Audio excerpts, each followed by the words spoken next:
एक जंगल में एक लकड़हारा, उसकी पत्नी और उसकी 3 वर्ष की बेटी रहती थी। वो बहुत गरीब था। उसे किसी दिन खाना मिलता तो किसी दिन भूखे ही रहना पड़ता था। ये देखकर जंगल की देवी को बड़ी दया आई और वो स्त्री के रूप में लकड़हारे के पास आई। उसने लकड़हारे से कहा, मैं रानी हूँ, मेरा कोई बच्चा नहीं है, अपनी बेटी मुझे दे दो। इसे यहाँ खाना भी ठीक से नहीं मिलता है, मैं इसे पालूंगी। लकड़हारा तंगी में था, सो बिना सोचे समझे उसने अपनी बेटी उस रानी को दे दी।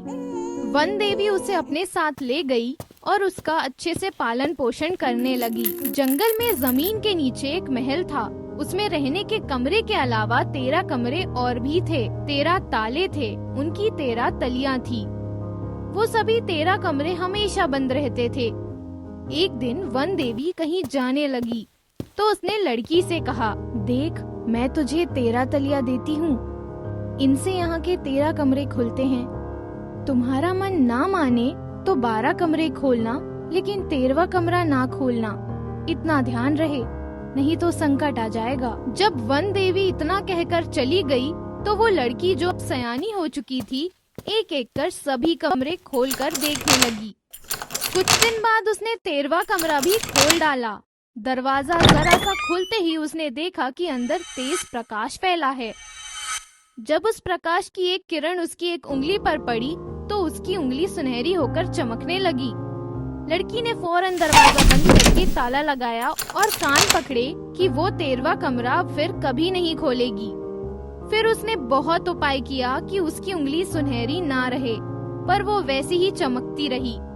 उस लड़की में एक बड़ा दोष ये था कि वो बहुत जिद्दी थी और एक बार अगर धोखे से भी नहीं कह दिया तो फिर चाहे कुछ भी हो, अपनी बात से पीछे नहीं हटती थी, भले ही उसके पीछे साफ झूठ ही हो।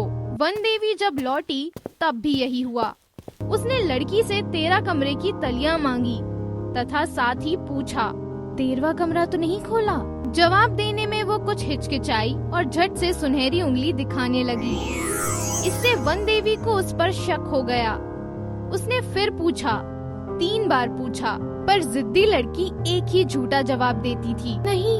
तब नाराज होकर देवी ने कहा, जा, तूने झूठ बोला है और मेरे मना करने पर भी तूने 13वां कमरा खोला, फिर अपनी गलती पर पछतावा भी नहीं, इसलिए मैं तुझे सजा देती हूँ। वन देवी ने उसे घने जंगल में छोड़ दिया। वहाँ वो इधर उधर भटकती रही और जंगली फल फूल से पेट भरती रही।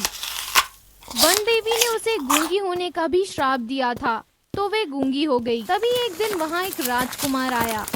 राजकुमार ने उसे अपने साथ चलने को कहा और उसके सामने विवाह का प्रस्ताव भी रखा। वो तो थी ही संकट में, उसका ना खाने का ठिकाना था न रहने का, अतः वो राजकुमार के साथ ही चली गई। राजकुमार ने उस गूंगी लड़की से विवाह कर लिया।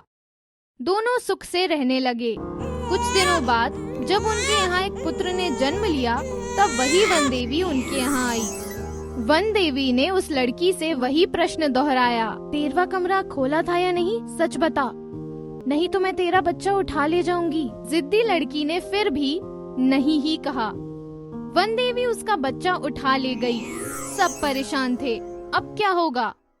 लड़की ने असली बात राजकुमार से भी छुपाई थी। फिर कुछ साल बाद राजकुमार के यहाँ अब दूसरा पुत्र पैदा हुआ। तब फिर वन देवी चली आई। उसने पूछा, बोल, 13वां कमरा खोला था या नहीं? वो नहीं नहीं ही कहती रही। वन देवी वो बच्चा भी उठाकर ले गई। महलों में बड़ा शोर मच गया। कहा गया, ये रानी राक्षसी है, बच्चे को मार डालेगी। राजकुमार का विश्वास तब भी ना डोला। उसने राजकुमारी को कुछ भी नहीं कहा। जब उनके तीसरे संतान के रूप में एक लड़की ने जन्म लिया तब फिर वो वन देवी उसको उठाने आ गई। उसने कहा, सच बता दे तो मैं तेरे दोनों बच्चे वापस लौटा दूंगी और तेरी आवाज भी वापस आ जाएगी।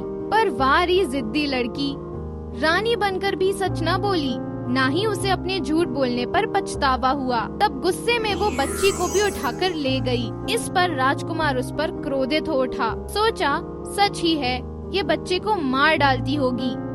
राजकुमार ने सिपाहियों से कहा, इसे ले जाकर आग में झोंक दो। सिपाही उसे पकड़कर ले गए। आग जलाई और जैसे ही उसे उस आग के पास ले जाने लगे, उसने वन देवी को मन ही मन याद करके अपने झूठ बोलने की माफी मांगी। मेरी गलती माफ करना, अब तो मेरा अंत समय है। उसके ये कहते कहते जैसे ही उसे आग में ढकेला जाने लगा तो एकदम से पानी बरसने लगा। उसी समय आग बुझ गई और सबने देखा कि वन देवी अपने साथ 2 सुंदर बच्चे और एक बच्ची लिए खड़ी है। वन देवी ने तीनों बच्चों को उसके हवाले कर दिया और कहा, तेरी आवाज भी वापस आ जाएगी क्योंकि तूने झूठ बोलने पर पश्चाताप किया और गलती मानकर सच बोला। आगे कभी ऐसी जिद ना करना, झूठ से बचना। तीनों बच्चे सही सलामत पाकर राजकुमार ने रानी को क्षमा कर दिया और दोनों खुशी खुशी अपनी जिंदगी बिताने लगे। इस कहानी से हमें ये सीख मिलती है कि हमें कभी झूठ नहीं बोलना चाहिए, हमेशा सच का साथ देना चाहिए। तो मेरे प्यारे दोस्तों, कैसी लगी आपको हमारी ये कहानी? हमें कमेंट करके जरूर बताइए और इसे अपने दोस्तों के साथ भी जरूर शेयर करें। अगर अब तक आपने हमारे चैनल को सब्सक्राइब नहीं किया है तो जल्दी से नीचे सब्सक्राइब बटन दबाकर सब्सक्राइब कर लें। तो जल्द ही मिलते हैं आप सभी से फिर किसी नई कहानी के साथ। तब तक आप अपना ध्यान रखें। बाय बाय दोस्तों।